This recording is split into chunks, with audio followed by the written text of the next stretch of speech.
महाकुंभ में सभी अखाड़ों के स्नान का क्रम और उसकी टाइमिंग पहले से ही तय होती है।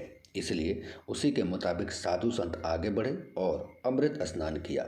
इससे पहले अमृत स्नान को ही शाही स्नान कहा जाता था। महाकुंभ का पहला अमृत स्नान 14 जनवरी को पूरा हुआ।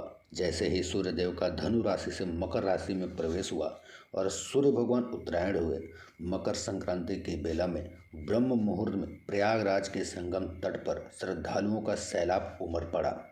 परंपरा के मुताबिक सबसे पहले सभी 13 अखाड़ों के साधु संतों, आचार्य, महामंडलेश्वर, नागा साधुओं, अघोरियों और महिला साधुओं ने स्नान किया। उसके बाद 3.5 करोड़ से ज़्यादा भक्तों ने संगम में डुबकी लगाई। इससे पहले अमृत स्नान को ही शाही स्नान कहा जाता था, लेकिन इस बार इस अमृत स्नान कहा गया। आइए जानते हैं क्यों कहा गया। इस बार 144 साल के बाद यह अद्भुत संयोग बना है। इसलिए इस महाकुंभ में संगम में डुबकी लगाने के लिए अखाड़ों के साधु संतों का उत्साह भी कई गुना ज़्यादा है। सनातन परंपरा और शास्त्रों में वैसे तो कुल 13 अखाड़े हैं, लेकिन महाकुंभ में लोगों के बीच सबसे ज़्यादा उत्सुकता जूना अखाड़ा और निरंजनी अखाड़े के नागाओं को देखने के लिए होती है। कई दिनों से जब महानिर्माणी और अटल अखाड़े के बाद जैसे ही निरंजनी और जूना अखाड़े के नागा संगम की तरफ बढ़े, तो वहां मौजूद पुलिस बल ने साधु संतों के चारों तरफ सुरक्षा घेरा कड़ा कर दिया।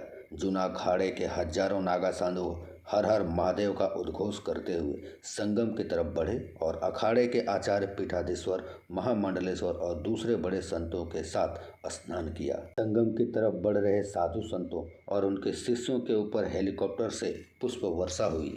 सुबह सबसे पहले श्री पंचायती अखाड़ा महानिर्माणी के साधु संतों ने अपनी छावनी से संगम की तरफ जुलूस निकाला। उसके पीछे पीछे श्री शंभू पंचायती अटल अखाड़े का जुलूस निकला। इन अखाड़ों में सबसे आगे हाथों में तलवार, भाला, त्रिशूल और गदा लिए हुए नागा साधु चल रहे थे। बात करते हैं कि शाही स्नान को आखिर अमृत स्नान क्यों कहा गया। विधिवत स्नान और पूजा अर्चना के बाद जूना अखाड़े के पीठाधीश्वर आचार्य स्वामी अवधेशानंद गिरी महाराज ने अमृत स्नान का मतलब समझाया था। स्वामी अवधेशानंद जी ने कहा कि अमृत स्नान का अर्थ होता है वृष राशि में बृहस्पति का आगमन और मकर राशि में सूर्य और चंद्र का आगमन।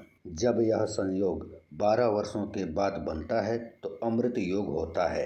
शाही स्नान का सिर्फ नाम बदलकर अमृत स्नान नहीं किया गया, बल्कि महाकुंभ में मकर संक्रांति का स्नान वाकई एक अमृत योग होता है जो अमृत जैसा फल देता है।